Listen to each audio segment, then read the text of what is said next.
Hi, good afternoon, everyone. We'll just get started here in about 1 minute. We're letting some people in from the waiting room, so thank you for your patience.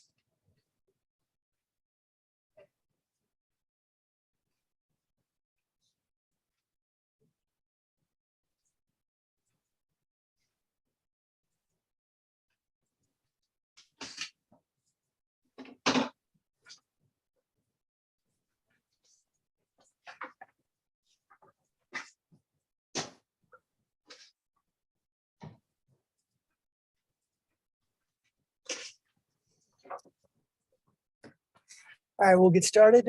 Good afternoon, everyone. My name is Greg Eves. I'm the Communications Director at the New York State Office of Mental Health's Suicide Prevention Center. And we welcome you to the Suicidality Skills for Families webinar, the second webinar in our When Someone in Your Family is Suicidal series with Dr. Alan Frusetti. I just have a few housekeeping items before we get started. We ask that you please remain muted throughout the webinar. There will be time for questions and discussions after Dr. Frusetti's presentation. So please just place your questions in the chat for my colleague, Kara Brzezinski, who will be moderating the discussion. The webinar will be recorded, and those who registered will receive an email this afternoon with the recording and other suicide prevention resources, as well as a brief follow-up survey, which we ask that you please take a few minutes to complete. We'd really appreciate your feedback. And at this time, I'd like to introduce my colleague, Pat Brew. Thanks, Greg. Good afternoon, everyone, and thank you for joining us. Our series with Dr. Frusetti has been made possible from a generous donation from the Michelle Schaefer Memorial Fund. Ryan Schaefer developed the fund after the death of his wife, and he offered these words. He said, "I'd like to say thank you to your organization for putting together these webinars. This kind of information and access was lacking when Shelley was struggling. We felt isolated and abandoned, and I think that ultimately led to our tragic outcome. That's why we started the benefit, to make a difference in this area, to help suicide survivors and their loved ones deal with the situation and to prevent more needless tragedies." It's my honor at this time to introduce our presenter, Dr. Alan Frusetti. Dr. Frusetti is an internationally recognized researcher, teacher, and supervisor of dialectical behavioral therapy, DBT. He's a professor emeritus at the University of Nevada, Reno, and he's faculty at HMS McLean Hospital. His research focuses on the connections between severe psychopathology and interpersonal family processes and their interplay with emotional dysregulation. Welcome, Dr. Frusetti. Hey, thanks so much, Pat. I really appreciate the warm introduction. And welcome to everybody to today's webinar. This is the second of a series of two. The first one, of course, we explored some of the problems that family members have facing their families and the mental health system.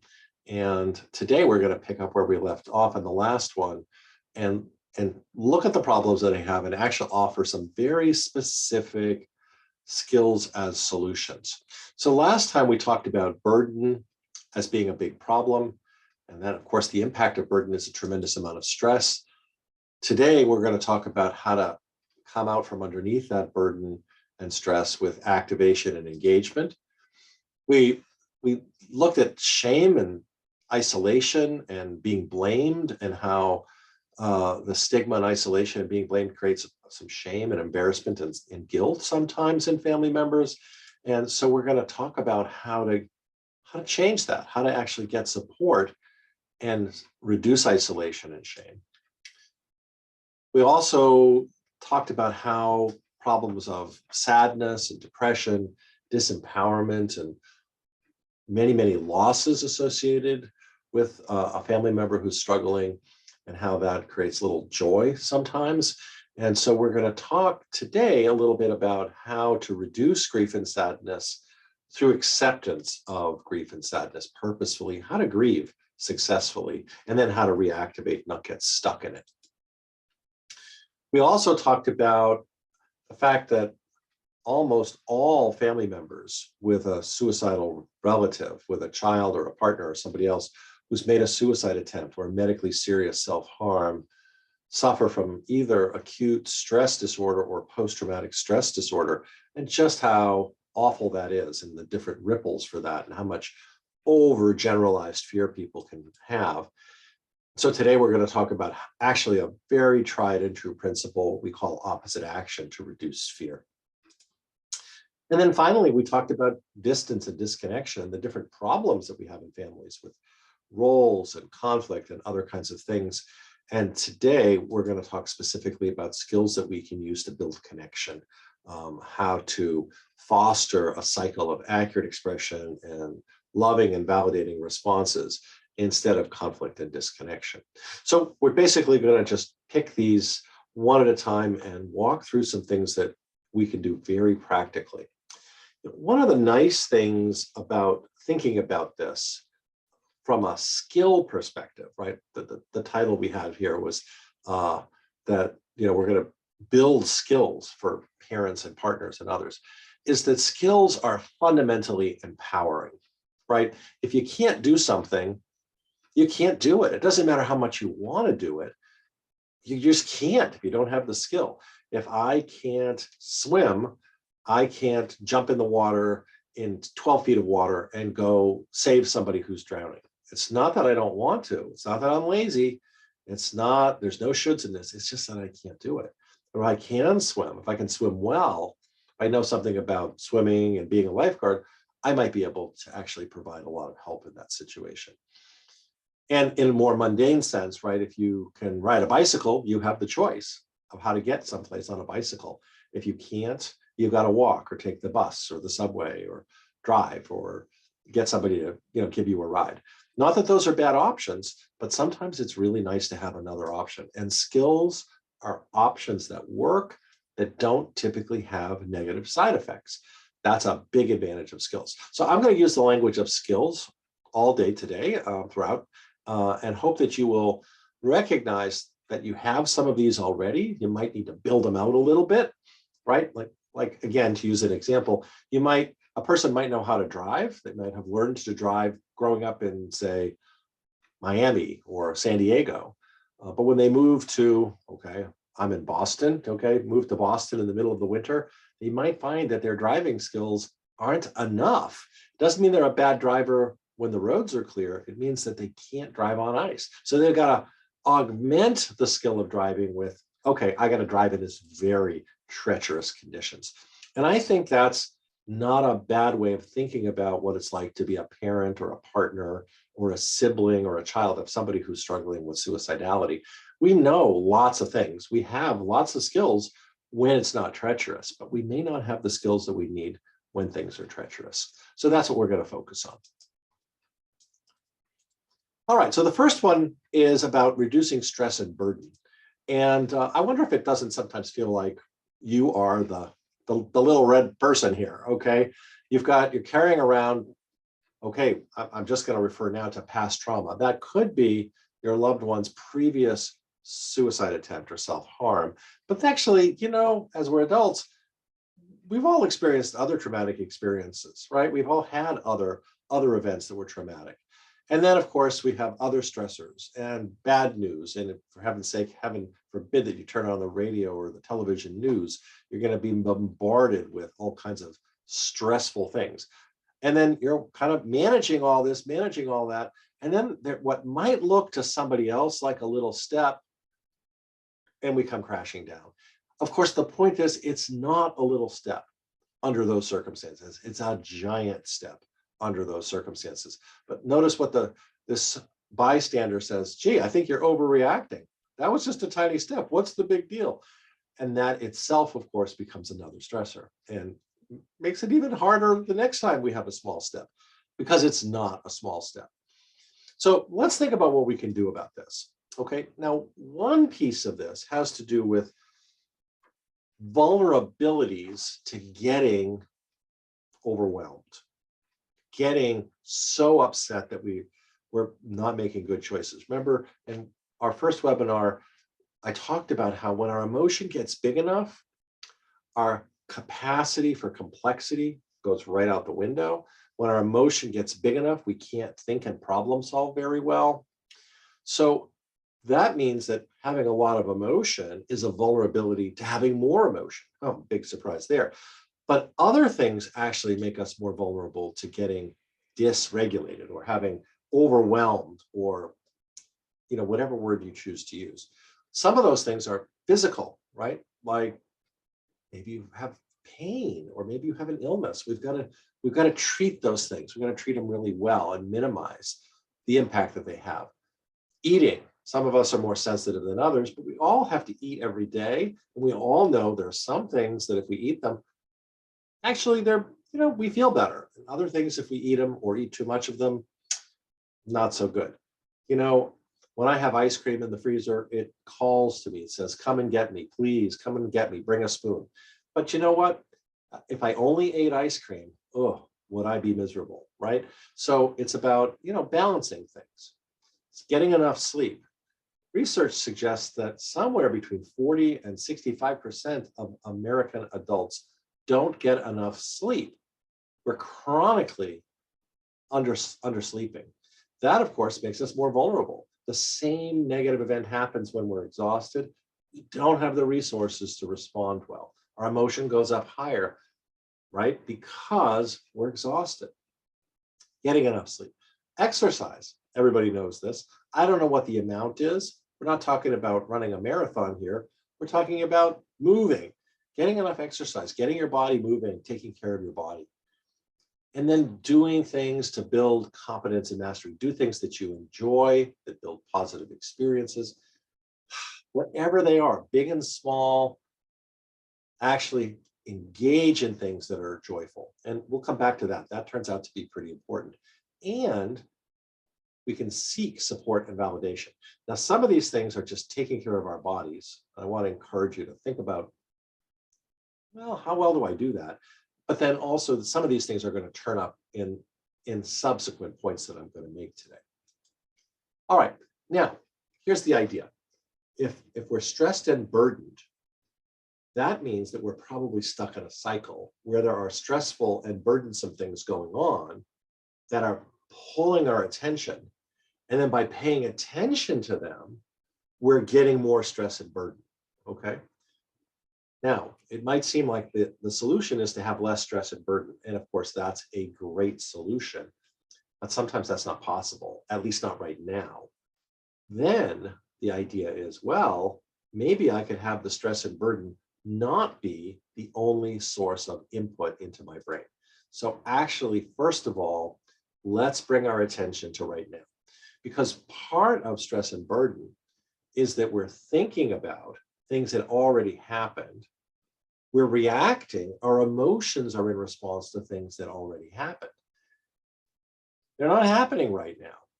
And when we pay attention to negative things that have already happened, we're contributing to unnecessary negative emotion in this moment. We're missing it, okay? We're missing the possibility for other things to be going on. So bringing our attention to the present. By the way, the future is uncertain. Okay, so let me ask you a question. When I say the future is uncertain, honestly, are you thinking about bad things that might happen? Or are you thinking about great things that might happen? Tell the truth. What are you thinking about, right? Most people go to, oh my gosh, this terrible thing could happen when I say the future is uncertain. But you know what? This wonderful thing could happen too. I think we all know that it would be out of balance to assume that these wonderful things are going to happen every time, because then we don't problem solve. We don't pay attention to doing the things we need to do to make them more likely. Well, it's just as folly to assume that the disaster is going to happen. It hasn't happened yet. It might not happen. And if we overwhelm ourselves with the negative emotion of the worst thing that could happen, that gets in the way of enjoying everything that's going on right now. And it also gets in the way of being effective at moving forward in a way that makes it less likely to have the worst disaster. Okay, so one way to do this is to say, okay, right now I'm feeling overwhelmed. What am I missing? Because there are all kinds of things that are missing. They just aren't screaming as loudly as the stressful events are. So you got to make a list. You got to make a mental list or a written down list and say, what is there that I could pay attention to? It's actually kind of pleasant, right? Like, are your toes comfortable right now? Are they cold? Well, go get another pair of socks or some slippers or do something. Are they warm? Take off your shoes, take off your socks. Do something to create some comfort right now. Do you have a toothache? If you don't, like, oh, I don't have a toothache. Look, I'm not saying that's fabulous, but not having a toothache is nicer than having a toothache. And there's more than just that. There's also something that you could eat or drink, something you could look at, something you could smell, something you could listen to. It would actually be pretty nice. So what about your body? What is comfortable, not just what isn't comfortable? And if it's not comfortable, what could you do to make that part of your body more comfortable? Can you stretch out your neck or your shoulders? Can you wiggle your toes? Can you make something a little bit more comfortable and enjoy that for a moment? Okay, here's a big one. If you've been bathing in fear because of something dangerous that happened in the past, or your worries that it might happen in the future, you're missing out on the fact that right at this moment, nothing dangerous is happening. Now, here's the thing. There are hundreds of people here together right now. I don't know most of you, but I'm pretty sure, okay, at least the people that I can see on your Zoom screens, there's no fire where you're sitting, okay? Nobody's attacking you. Nothing bad is happening in this moment. Nothing dangerous is going on. That doesn't mean that I'm naive. I'm not saying that something couldn't happen in the future, but it's not happening right now. And let's give your brain a break. Let's reduce some of those stress hormones and notice, oh, you know what? If you relax in your chair will hold you up. You actually can relax in your chair. That's kind of nicer than being tense in your chair. There's nothing dangerous. Tell your brain that. You got to tell your brain, stand down. There's nothing awful going on. Is there something I can improve with one of my senses? Can I taste, smell, look at, listen to, okay, touch, something that's soothing?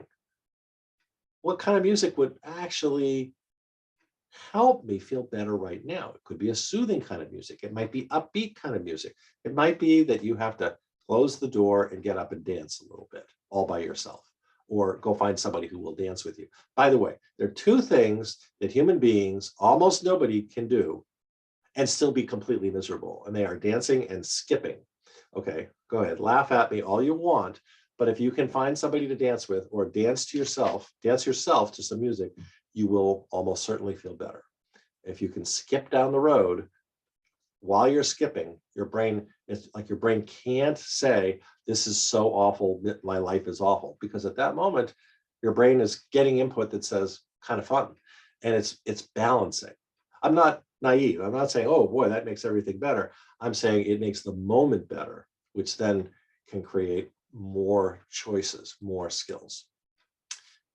So this is all a way of saying, what can counterbalance my distress? I'm not saying we're going to ignore the sources of distress. I'm saying we've got to counterbalance them, okay? And what can I do that's enjoyable? Right this moment, small, medium, and large, what can I do that would actually be enjoyable, would create a different kind of emotion?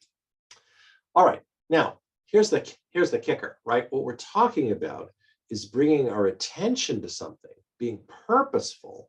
We're managing our attention in order to manage our emotion. A lot of people think you have to change the situation to have different emotion. Sure, that's one way to do it, okay? But the fact of the matter is, you don't have to.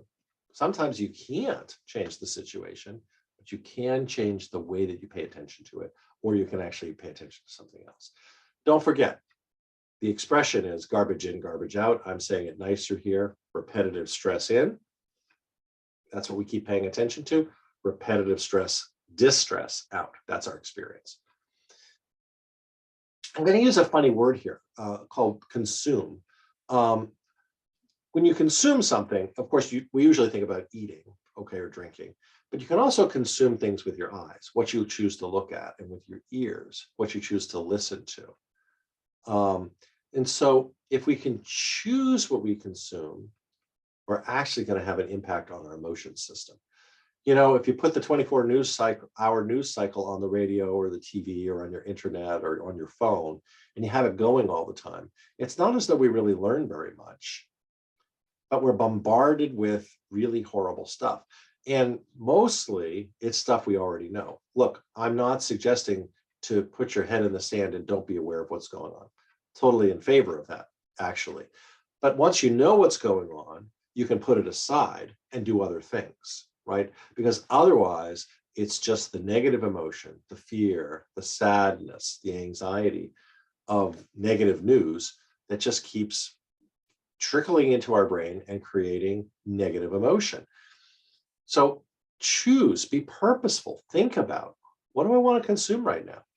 Maybe turn the device on only when you want to consume something and have the default be that the device is off, instead of having the device on be the default. Maybe you turn off your notifications for a while, maybe permanently, or at least for an hour, so you're not bombarded. All right, now related to this is a term that we call activation or activate. Now, activate does not only mean physically, although it can. It means activate our attention, to throw our attention into something enjoyable, something comforting, something that when we do pay attention to it, it's something other than distress. It's something other than burden. It could be physical activity, could be social, recreational. It could even be mundane things like washing the dishes or taking the dog for a walk. You can do those if you bring your mind with you to it, throw your attention into it, then you have the emotion associated with that. All right, now I'm a little weird. I actually kind of like washing the dishes, but I got to tell you, even if you don't love washing the dishes is not torture for most people. And you can notice the feeling of the warm water and maybe the suds and maybe enjoy having a clean plate. And that's actually a nice break for your brain if you've got other things to do later that are going to be stressful. So part of this is as a kind of vigilance, like what am I paying attention to? Am I letting the world hijack my attention? And then what I get hijacked to is distressing. And so I have distress. Or am I purposefully bringing my attention to something, choosing what to focus on, and then allowing that I'm choosing what direction I want to go? This is where I say it's like we have to manage our attention the way a sheepdog manages sheep, right? The sheep are kind of bouncing all over the place, just like our brains. We have to manage our attention and say, no, I'm not doing that right now. I'm doing this right now. No, I don't want to go over there right now. I want to do this right now. And keep making good choices and bringing our mind with us. This creates balanced emotion, which then creates all kinds of choices too. All right, now, when you look at this, I think you can see this is a person who's being scolded, blamed, and probably is feeling some embarrassment, humiliation, or shame. So another domain here, another thing to think about is how are we going to reduce that experience? I suspect that many, many people watching this today have felt some sense of being blamed, maybe blame yourself, feel guilty or ashamed for the struggles that your loved one has, your child, your partner, or family member or friend. So,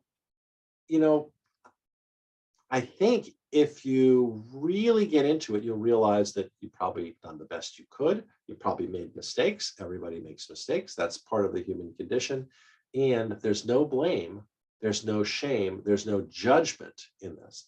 And so in order to reduce that shame and stigma, last week we talked about how people end up isolating, which of course creates all kinds of problems in the shame and stigma cycle. Instead, we actually have to get out there and talk about our experience.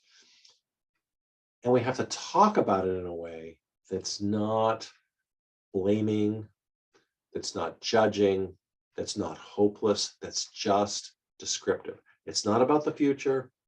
It's about your experience right now and what's happened. What's your story? Tell your story. Are guilt and shame justified? Almost certainly not. Could there be a little bit of guilt that's justified? Sure, of course, we all make mistakes, right? And after that, we can repair. The repair is how not to make the same mistake over and over and over again. Okay, that's a good way to resolve feeling guilty. But otherwise, it's resolved, right? Maybe I made a mistake 2 years ago. Well, I've made plenty of mistakes since then, but maybe I did something that was hurtful to, one of my kids or my wife or something.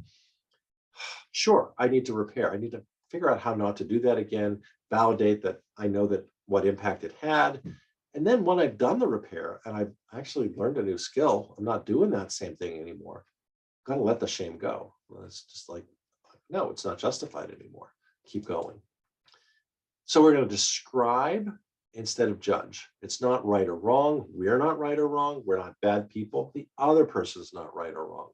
The other person's not a bad person. But the person might have done something that was dangerous or done something that was hurtful. I might have done something that was hurtful. We've got to keep talking. You've got to talk about your experiences.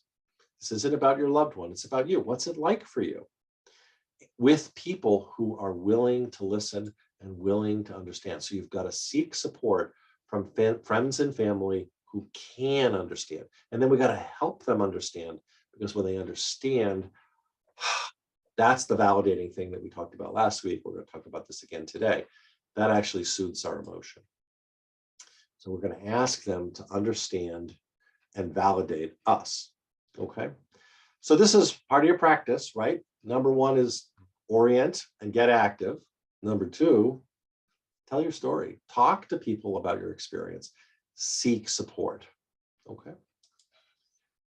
All right. The third one is tricky because often when we think about the word grief or have an emotional response to the word grief, we think about death.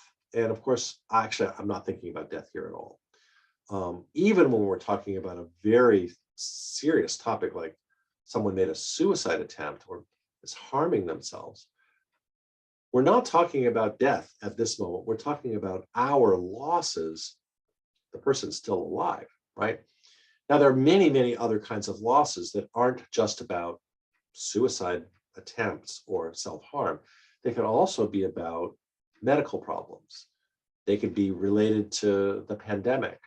They can be related to any kind of thing where we don't actually get to do what we want to do, where we lose things that we have or don't get to do things that we want to do. So here's the idea. Okay, so I want everybody to think about for a second. I'll come back and we'll walk through this together, but I want you to think about for a moment something that's a point of sadness for you. Something, let's keep it kind of simple. Doesn't mean easy, but kind of simple. Something you didn't get to do during the pandemic because the pandemic got in the way. Maybe there was a trip you had to cancel. Maybe there was, a birthday party that you didn't get to go to, or nobody came to yours because of the pandemic.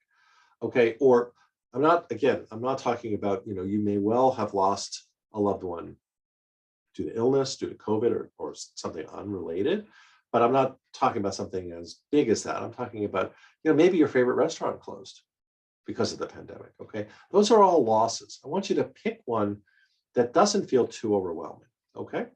And I just want you to do this little practice with me because it turns out that grieving can be done really well. And if we do it, it's a little bit like driving, if you drive, you can do everything really, really well. But if you're in the wrong lane, it's a disaster, right? So if you're in North America and you're in the left lane, but you're going within the speed limit and you're steering and you're sober and you're using your mirrors, it's still a disaster. You're doing everything but one thing right and you crash and burn. If you're in Australia, you're doing everything right, but you're in the right lane and you're crashing and burning. So grieving is tricky that way. Doing the pieces accurately and staying in our lane is really important. And if we veer out of the lane, it actually can be a disaster. All right, so everybody, if you have an example, think about that. And the first thing I want you to do is think, okay, besides me asking about it, what's a reminder, right? This is how we grieve successfully. You're going through your day and you bump into something that reminds you of your loss. Okay. So for example, so my oldest son and his now wife were supposed to get married and have a wedding in the middle of the pandemic, which, as you could imagine, well, they still did get married, and they got married on Zoom. They were Zooming into the county clerk's office, and we were watching from another computer. Okay, not the wedding anybody had planned, right? So, by the way, they're planning to have a big wedding celebration this summer. Maybe that'll happen. That'll be lovely. But it didn't happen when it was supposed to happen. And even though it will be lovely if we can do it, that won't erase the fact that that was a loss. Does that make sense, right? So it may be that I find a new restaurant that I love, but the fact is I love this other one that's closed, okay? So the cue might be, oh, okay, you think about going out to dinner and you think of your favorite restaurant and you realize you can't go there. Or I think about, I think about my son and my daughter-in-law, and I'm sad mostly for them, but also for me. Like, we didn't get to do that. So I just thinking about them having a conversation, there's a cue and it brings up the loss. Okay. All right. So go ahead and close your eyes. I'll talk you through this. Okay. So I want you to notice that actually whatever it is that you didn't get to do, whatever you lost, actually happened. No blame. It's actually nobody's fault. Even if somebody made a mistake, it's not their fault, because fault is about judgment, and there's no judgment. It just didn't go the way we wanted. No what ifs, not blaming yourself. Now just notice the sadness. Can you find the sadness a little bit in your body? Don't look for it in your words, in your head. Look for it in your emotions, in your body. Okay, allow it. Now I'm going to ask you to take 3 deep breaths with me. And what I want you to imagine is that as you breathe in, you're collecting the sadness, you're noticing it, you're allowing yourself to feel sad. And as you exhale, I want you to bring your attention instead to the sensations of exhaling and let the sadness go out with the breath. Okay, everybody ready? First breath, breathe in. Notice the sadness. And now exhale and notice the relief. Breath number 2. Go ahead, notice the sadness. And exhale and notice the relaxation and relief. One more. Go ahead and breathe in some sadness.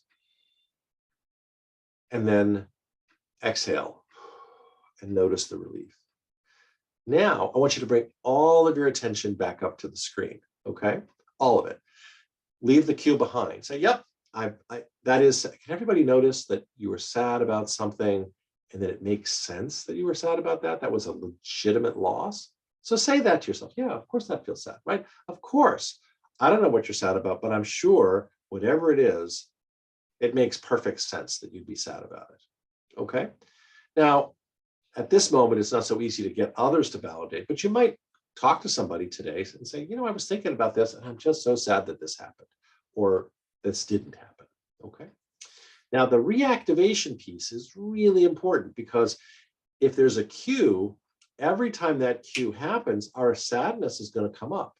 If we keep doing that, that's when it can feel like the sadness comes up and comes up some more, and comes up some more, and then we feel overwhelmed by it. So the idea here with grieving, this is the lane, this is the staying in our lane, is to allow it to come up, but also to facilitate it going down and to jump into reactivation, like turn our full attention to something else when we've done a little bit of effective grieving. Grieving isn't something, grief is not like something in a barrel. It's not like a barrel of rainwater that you got to go in and take out a cup at a time. Okay, that's not the way emotions work. It's not you have to get it out. It's that you have to allow it to come and go. And what happens is, as we allow it to come and go, we're changing our relationship to the emotion. Instead of we're only aware of its loss. Because we reactivate, we're aware of more balance. It's a loss, we're sad, and we have other things. We get to move on. Our life moving forward has other things. It will always have that loss. And it's not about filling the hole, it's about, and we have other things. And that's the purpose of grieving, because grieving gets us to commiserate with other people, get support from other people, and actually become comfortable with the loss. It's never lovely. We're never glad about it, but we become comfortable. It's not a shock anymore. It's not something to turn away from and be afraid of. So the reactivation is very important at the end. We're going to throw ourselves into the something that we're going to do right now and move on to that. That something could be from number one. It could be something that has to do with joy in this moment, okay? Or it could be going back to work or going and having lunch. It could be anything that you do with your attention. Okay. That's grieving. All right, now let's talk about fear, okay? Fear. Fear is pretty legitimate when it comes to dangerous situations. And when somebody has self-harmed or made a suicide attempt, that's dangerous. That fits the bill. Everybody's idea of dangerous, fear is totally justified. The problem is, what if that was last week or last month or last year or years ago? Is fear justified now? Remember, everything's actually safe right now. So here's the thing. Everybody knows this, right? It's just that knowing it in our heads and knowing it emotionally are different. So anything that was really unpleasant that you went through, that was scary and dangerous. Okay, my house burned down once. Pretty unpleasant, okay. Being in a burning house is pretty scary, let me tell you, okay. Having other people that you love being in a burning house is pretty scary. Yeah, obviously. And as I'm telling you about it, I hope you can notice that my house is not burning down, okay? It's actually perfectly safe. And so for me to have fear on my memory of my house burning down is really missing out on my present life, because I've got a nice house, a comfortable place to live that actually is not burning down. Okay, could it burn down in the future? I suppose. Pretty unlikely, especially given that, we're sort of careful about those things, but notice that the fear would be hijacking us from the present, hijacking me from the present. So this fear thing is really important. So we got to start out with noticing the present moment right now. Is something dangerous right now? If the answer is no, then let's just relax right now. Relaxing doesn't mean that we aren't going to consider, is there something I could do to make it safe moving forward? If there's something legitimately skillful we can do to make it safer, of course we do it, right? If you've had a house fire, you might have a little ladder on the second floor in the kids' bedrooms. Yeah, all right, we do. But then what else can you do? Okay, not much. That's about it, right? You can make sure the smoke alarms work, and that's it, right? And then you got to say, okay, I'm going to just enjoy the fact that it's not on fire. Now, this is not obviously just about a house fire. It's a metaphor for your emotions being on fire. It makes sense that your emotions can be on fire when something's dangerous. The idea is to notice that they don't need to be on fire when nothing's dangerous, and it doesn't actually make it safer moving on. Okay, so notice the present moment right now. Your loved one is safe right now. Okay, now somebody's saying, how do you know? How do you know? Well, look, I'm not plugged into your devices, so I'm not spying on your loved ones, okay? But what I can say is there's absolutely no evidence at this moment that anybody that you love is doing anything dangerous right now. There's no evidence for that. So he or she's almost certainly safe right now. And you can enjoy that. Okay. Now, if there's something that we could do to make it safer in the future, right? Like putting a ladder under the kids' beds, okay, we could do that. But then we've got to enjoy the increased safety right now and not come back to, but this terrible thing could happen. Yes, and all those wonderful things could happen too, right? All right, now here's the term we're going to use. It's called opposite action. Here's what it means. Fear brings with it the urge to run away or to make it safe in some other way, okay? Now, the urge to run away leaves some people overwhelmed, burned out, and really unable to engage very much. That's really awful, to be so fearful that you become immobilized, right? That's the deer in the headlight kind of idea. And that's awful. Then we got to go back to activation, back to number 2, okay? But sorry, back to number 1. But it's also possible that fear is so big that it gets us to try to make it safer and safer and safer in ways that actually aren't making it safer, but just increasingly try to control the situation. And then there are unintended consequences, right? So, you know, if Kara is my child or my spouse or, you know, somebody, I might start to tell her she can't do that because I'm thinking that could be dangerous. But of course, telling her she can't do something when there's no danger present makes no sense to her.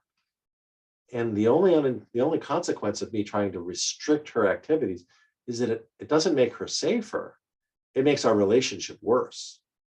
And over time, actually being disconnected is not good because connection is a buffer against future dysregulated behavior, including suicide attempts. So actually, not over controlling the situation is really important. But in order to not over control you, I've got to manage my fear and notice that, yeah, actually, it's safe enough. It's safe enough right now. Okay. Again, I'm not suggesting we don't sometimes work on making it safer, but mostly we notice that it's safe enough right now. So we're engaging in what's going on right now and in other things. So we're not constantly bombarded by the one thread leading into the future, like something awful might happen. Instead, nothing awful is happening right now. Let me enjoy this moment, be connected to you, and together we're on a path that's actually absolutely okay right now. So here's the statement. It's a funny statement to make, but instead of focusing on the end point, can you notice that if I take each step well, I never fall off the cliff, okay? Even if I keep walking up the mountain and I get right to the edge of the cliff because I'm only taking one step at a time, to take a step well, I'm not going to step off the cliff. I'm going to then turn and go the other direction. So we don't have to do anything other than take this moment well and be skillful in order to not have a disaster. Okay, and back to activation again. After we do some opposite action, after we do that, then we got to reactivate. Now, here's the thing.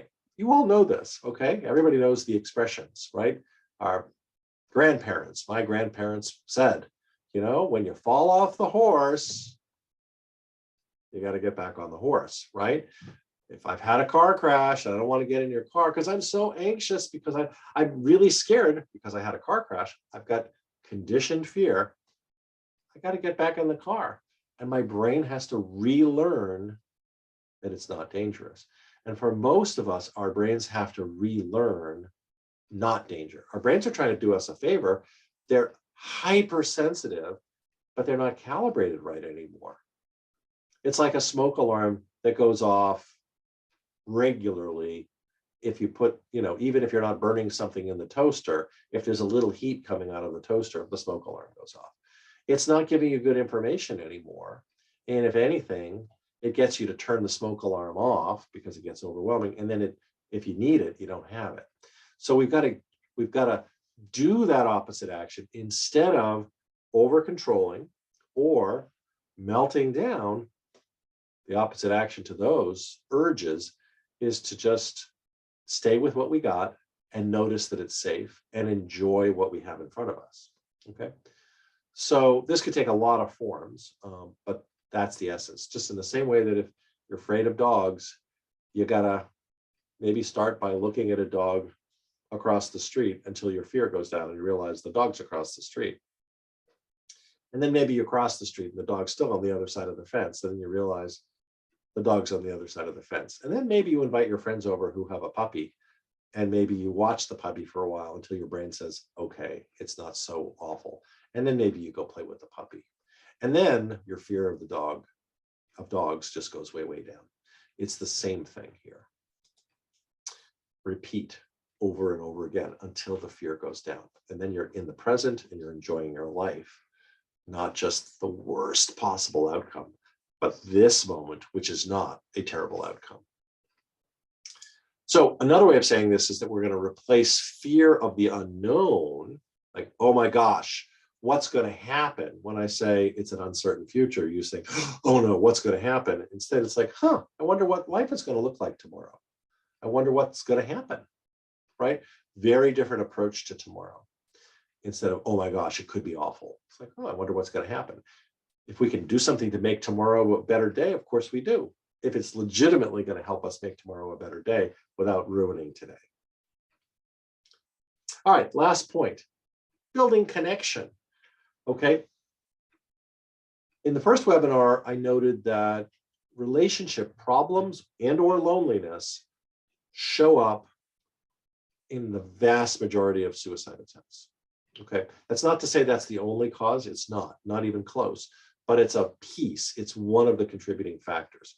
So if we want to reduce that contributing factor, we can build connections, because when people are connected, they're way less likely to do all kinds of things that are problematic. And not only are they not going to do things that are problematic, they're more likely to have a really good life. Being connected, turns out, as human beings, is really nice. So our basic two-step model here is what we're trying to create is a relationship in which you express accurately what your experience is, what you're thinking, feeling, wanting. And I am able to not be judgmental, not be put off by it, really remember, I love you, I care about you, and what's it like to be you? Then I can understand your experience, what you're thinking, feeling, wanting, and I can validate the valid parts, okay? And when I validate you, remember this from webinar 1, your negative emotion goes down, and then you can become more accurate in your expression. So this is a cycle. This is the positive cycle that builds connection. Of course, the alternative is inaccurate expression and invalidation. We talked about that last time. This is the cycle that builds connection. The other one builds disconnection and conflict. All right, so how do we do that? Well, to stay connected or get reconnected, we first have to manage our own emotions. Because if our own emotions are really big, remember, they turn off our thinking, they turn off our ability to balance, and we get focused more and more narrowly on, I got to get relief, I got to get relief. But then it's all about my relief and not about connecting with you. It's really, really hard. If you remember, right, think about some time when you had a stomach flu. Okay, I hope you haven't, but you probably have. It's pretty awful, right? Really awful. And when somebody comes home, and they come home maybe from work, and they say, how was your day? You say, awful. Could you change my bucket? You know, like, get me some soup, please. The first thing on your mind is, how are you? How was your day? It's not because you're selfish, not because you're a bad person. It's because it's so big. The misery is so big, it's really hard to get our attention out of our misery. So we've got to bring our misery down to be able to have enough room to focus on the other person. Then when our own emotion, our negative emotion comes down, then we remember, oh, right, this is somebody I love. I can just notice, oh, here you are. Right, I adore you. You're my lovely child, my wonderful partner, my best friend, you know, my adorable sibling, whatever it is, okay?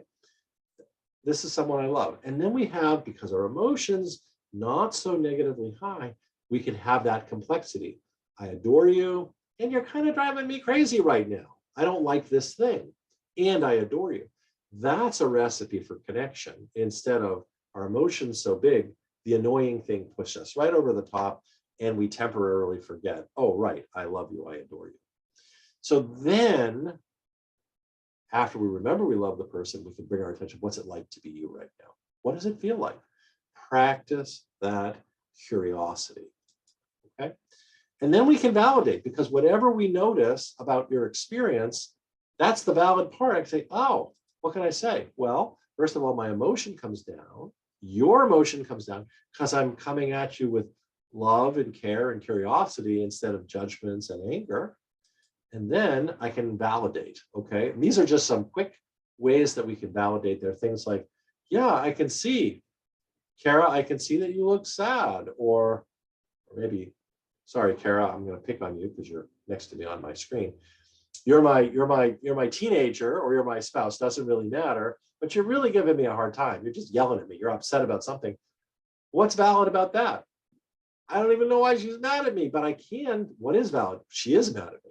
That it's just true that she's mad at me.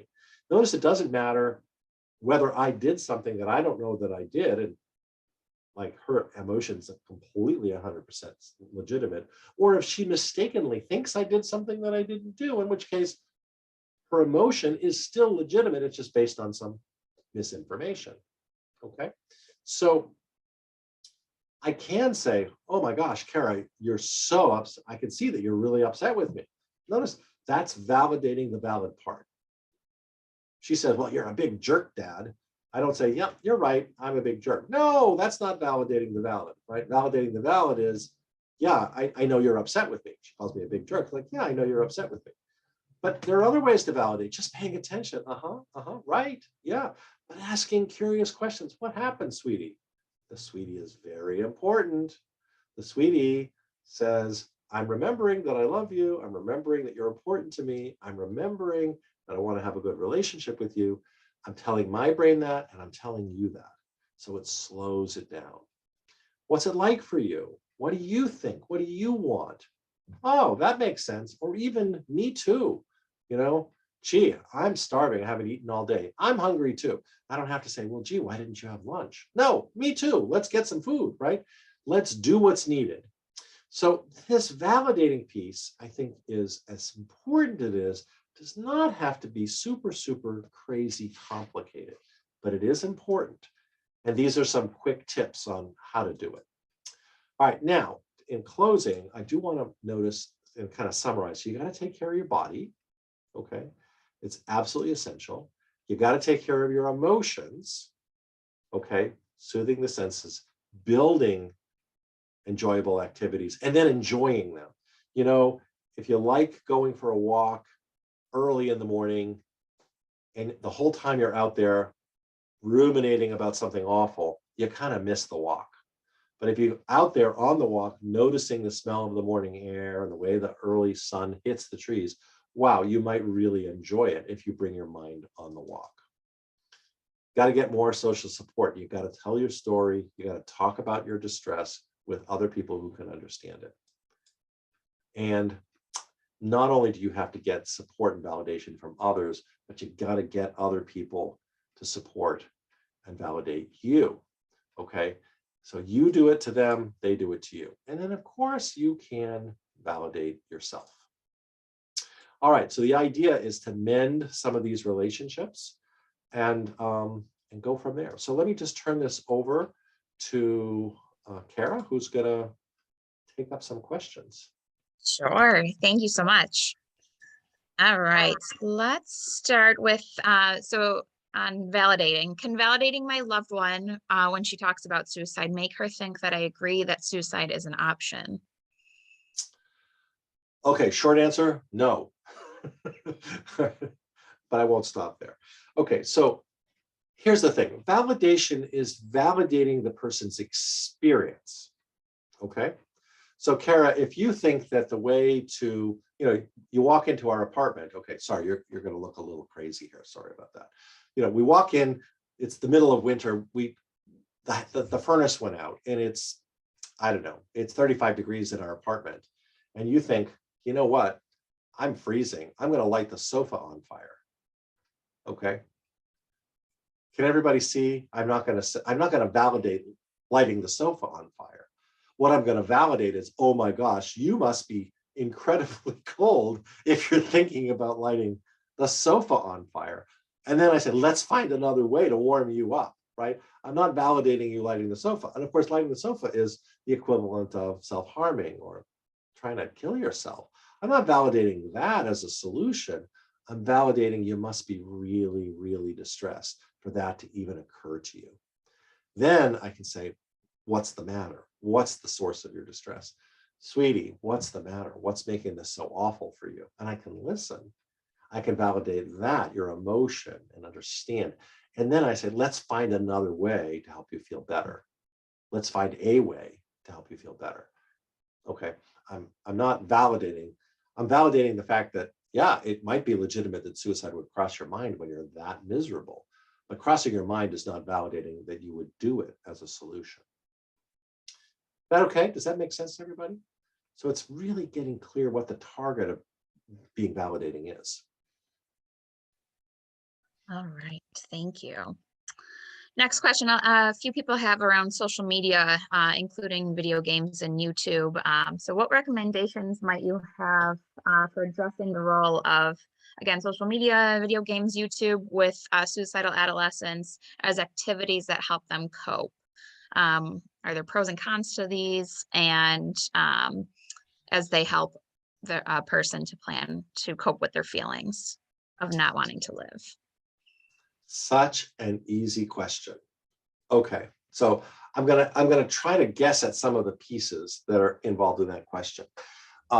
Many parents, but not just parents, but other people, worry about certain corners of the social media world. Okay, so first I want to say, let's be careful. Social media is not one thing. It's a giant set of things that includes everything from the sublime to the ridiculous. Okay, everything from the most helpful to the most hurtful. Seriously. So the question is, I'm going to reframe your question, and please feel free to ask it again if I'm misunderstanding, is maybe the question is how to help our loved ones steer their attention either toward more helpful social media engagements or away from problematic ones, or maybe even to other things that are helpful that aren't even social media. So if we frame it that way, I don't know if you're okay with that, but if we frame it that way, then it becomes a collaborative conversation, right? So Kara, again, you're going to be my teen. I'm going to say, sweetie, what are you watching? What are you doing? And you're on a site where people are sharing like different clever ways to harm themselves. Okay. Okay. And you somehow, so you tell me that. You say, well, I'm on, I don't know the names of these sites, but they're out there. Okay. I say, really?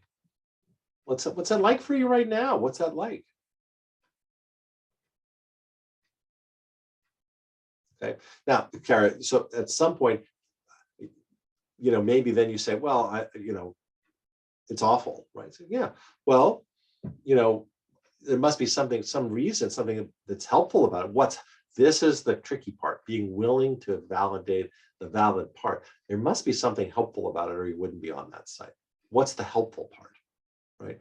Instead of going immediately, oh my gosh, I can't believe you're on that site. That's so destructive. That's so awful. Don't do it, okay? Now what am I doing? My fear is getting me to try to control you, to try to make you more safe. Completely understandable, and isn't going to work. It's either not going to work at all, but do no damage, or it's going to backfire. It's going to create an argument, conflict, polarizing between us that actually makes you more committed to doing it. So instead I can say, what are you getting out of it? And I say, and then I can ask you, is there a downside? I mean, do you feel better afterwards, or does it help for a while, but then actually get you stuck in other people's misery too? Or something else. We can have a conversation about it now instead of me trying to solve this problem. Okay. And if we can, now that might take some time, right? It might be that at this moment, Kara and I cannot have that conversation. So maybe for the next 2 weeks or 2 months or 6 months, we've got to work on building those bridges. We've got to build the connection. I got to invite Kara to use more and more accurate expression. I'm not over controlling. I'm not invalidating. I'm not judging. I manage my fear, okay, because I keep remembering that I love her. And then over time, she begins to give me more accurate information, and we can have more conversations together where we're collaborating on what are some win-win ways to manage your distress instead of win-lose ways, right? Let's face it, self-harm works for people who do self-harm, right? What it means is that for some people who self-harm regularly, they get something out of it. Usually it's relief. That's about 85% report. They get some relief, that brings their negative emotion down. You know, for lots of people, self-harm would just hurt. It wouldn't provide any relief from anything. So if we go about saying, that's crazy, you can't do that, that's awful, that's not going to help. If we say, what do you get out of it? Oh, you get some relief. You must be really miserable for cutting yourself to give you relief. It must be really miserable, sweetie. What's going on, right? That conversation, which might take many, many, many tries, okay, will eventually lead to some collaboration on what are some other strategies that, right? Because let's face it, self-harm is, I just said it works. I'm not advocating. In fact, I'm absolutely working against it because it's a win-lose. It's a short-term win and a long-term lose. It actually keeps people dysregulated. It makes them more dysregulated over time.